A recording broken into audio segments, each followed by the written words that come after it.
Hi everybody, my name's Dave. I just wanted to talk for a couple of minutes to men who are in the late 40s, early 50s, getting on for 60, about an enlarged prostate. Now I've had an enlarged prostate for about 5 years now, and I'll tell you what the symptoms are. You may think it doesn't affect you at all, but that's what I thought 20 years ago, fit as a fiddle, running, swimming.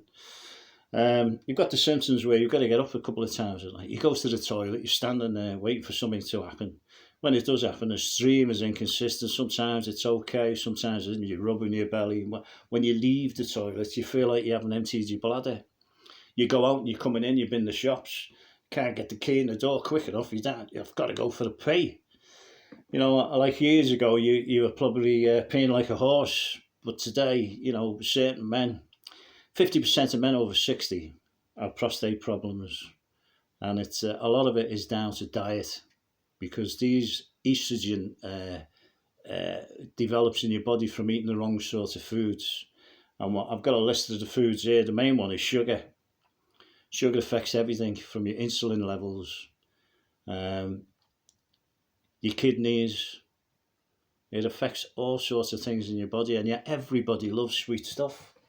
You know, apple pie and ice cream, chocolate, biscuits, cakes, you know. I've had them all. But I've had to reevaluate things because, you know, things have gotten really bad for me. Also, alcohol can change things to estrogen, your hormones. Grains, bread, pastries, meat and dairy. If you can cut down slightly on these and build up your fibre levels, plenty of fruit and veg, things like garlic, cruciferous vegetables, broccoli, sprouts. A lot of people don't like sprouts, but these things actually do help you, you know. So 5 years ago, I had the first run-in with not being able to pee at all. Went to a friend's house, had a few drinks.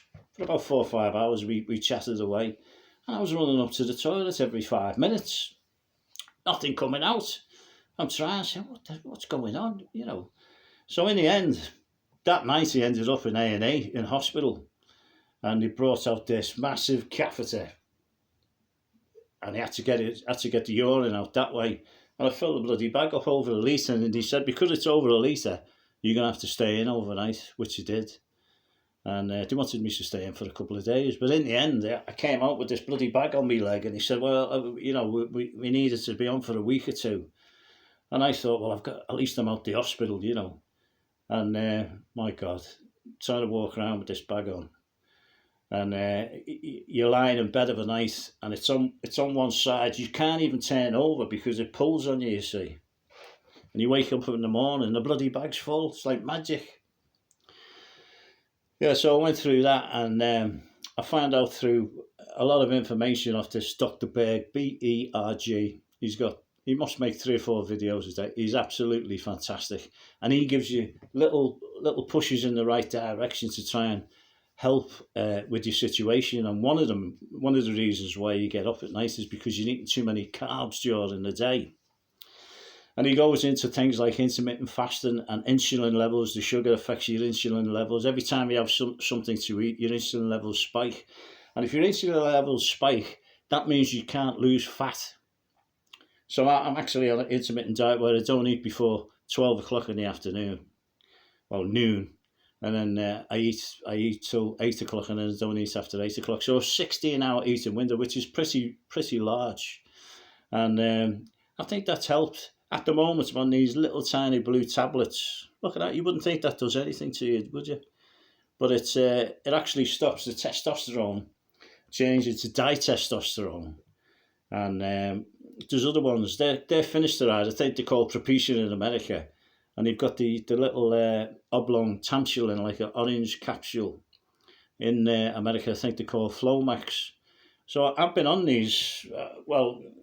I came off them actually because the side effects are terrible, you know, which I won't go into. But so I was in hospital for a checkup a while back, and put the camera down the penis, and you can see yourself there. And you can see the obstruction on the camera as it's pushing it up your urethra. You can see where it's come together.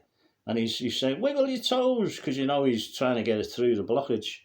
Yeah, I've got a picture. There we go. Normal prostate underneath, shaded area, your bladder. The piece in between is your urethra. So that's normally about the size of a walnut. The other one is, you see the size of the prostate there is swollen, and it's actually closing in on the urethra. And that's what's stopping your pain. It's literally like standing on a hose. You can't go. And you try and force it, you're rubbing your belly, you're like this, you're bending your knees, you're thinking every trick in the book. Anyway, eventually, in my situation, that was when I was 60, I'm 65 now. And I ended up in hospital for a couple of days again, water retention, couldn't pee, you know.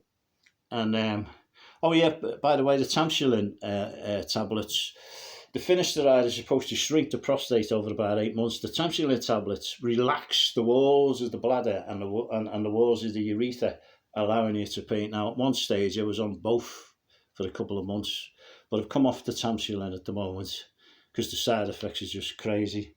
Yeah, at the moment, twice a day, I use these catheters. I've just took one out just to show you. And they're about 16 inches long. This is how they come. You take that little top off, and your hands, your fingers never touch because they're in like a sleeve, you see. This is the part that goes down your penis. And when you get to the obstruction, because you can actually feel it, you twist it and you just slightly manoeuvre it. Well, look how far it's going. That goes all the way in to your bladder. This is why I'm trying to give you guys a warning. If you're having any trouble getting up in the middle of the night, your stream's not, you feel like you're not emptying your bladder, the stream is up and down, you know, you have a pain and you say, oh, I need a number 2, you know. It's all things like this that you need. If you get any first signs of them symptoms, go see your doctor and get checked out. And hopefully you won't go through what I went through, because I wouldn't wish it on my worst enemy what's happened to me.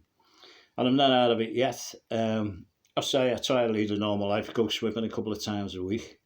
But I mean, I could get the operation, but there's so many things that could go wrong. They reckon that, you know, you could become incontinent, because when you do this transurethral, whatever they call it, it's like a tube, a hollow tube that goes down the penis, and within the tube is like a heated coil, and they start cutting away at the prostate slices, like cutting it off a kebab. I didn't fancy that. I watched the film on YouTube. Oh my God, I said, no, not for me, that, mate. Retrograde ejaculation. So you don't ejaculate anything, it shoots back into the bloody bladder. I said, no way. And then he says, well, you could die on the operating table. That's about a 200 to 1 chance. I said, you know what, mate? I think I'll start taking these little tiny blue tablets, which I did. So I've been taking them on and off, but the side effects are there. But I try and not worry about things, and I've got to go back in December for another camera to see if anything's changed, whether it's shrunk or what the next series of treatment might be, apart from getting an operation. But I have changed my diet. I eat a lot more fruit and veg, especially vegetables, cruciferous vegetables, broccoli, sprouts, cabbage. I eat garlic with everything. Garlic is such a good thing. It's got allicin in it. But all these tips, and I'm telling you about all of the fruit and veg and everything, and fibre, it's I found a lot of it from Dr. Berg. He's absolutely unbelievable. Anything to do with the body, just put it in on YouTube, or he's on Facebook, but if you put it on YouTube, whatever it might be, kidneys, liver, heart, you know, he's the guy to see. Anyway, I just thought to give you the heads up. You guys, you know, you're in your 40s, thinks everything's okay. It can change just like that. As I say, 50% of people over 60 have prostate problems. And once you get to 70, it shoots up 75%.